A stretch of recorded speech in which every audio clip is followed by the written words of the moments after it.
जय Hind defence aspirants. NDA के PYQs में आपका बहुत बहुत स्वागत है। तो बेटा, एनडीए में आपसे एक क्वेश्चन पूछा गया था, भारत के संविधान के अनुच्छेद 79 के अनुसार निम्नलिखित में से किसे यकीन है भारत की संसद के एक भाग के रूप में वर्णित किया गया है। ऑप्शन में आपका दे रखा है लोकसभा, राज्यसभा, भारत का राष्ट्रपति। अब पूछा गया है नीचे दिए गए कूट का प्रयोग कर सही उत्तर चुनिए।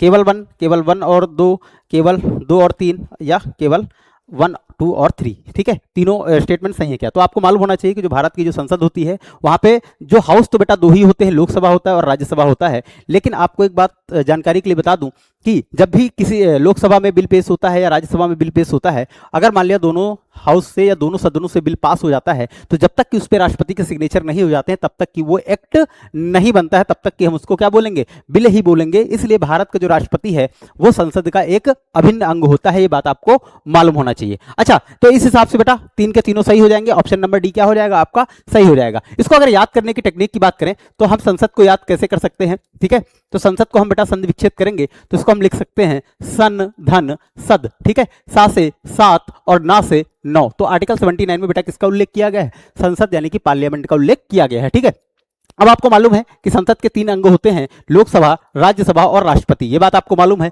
ठीक है, तो 79 के बाद बेटा क्या आएगा, 80 आएगा, और 80 में राज्यसभा का उल्लेख किया गया है। 80 के बाद बेटा 81 आता है, और 81 में किसका उल्लेख किया गया बेटा, या मेंशन किया गया है, लोकसभा का मेंशन किया गया है। किसमें बेटा, आर्टिकल 81 में। अब राष्ट्रपति का भी देख लेते हैं कि जो राष्ट्रपति है हमारा वो किस आर्टिकल में इसकी बात की गई है। तो अगर राष्ट्रपति की बात करें, ठीक है, तो हम कह सकते हैं इसमें कितने अक्षर हैं, पहले काउंट कर लेते हैं, 1 2 3 4 5। तो लिख लेते हैं इधर 5। अच्छा, आधे अक्षर कितने, एक तो ये शा आधा है और दूसरा ये रा आधा है। तो आर्टिकल 52 में बेटा आपका राष्ट्रपति का उल्लेख किया गया है। ऐसे ही और बेहतरीन ट्रिक को जानने के लिए और सीखने के लिए आप सब्सक्राइब कर सकते हैं हमारा चैनल टारगेट डिफेंस एकेडमी। जय हिंद, जय भारत।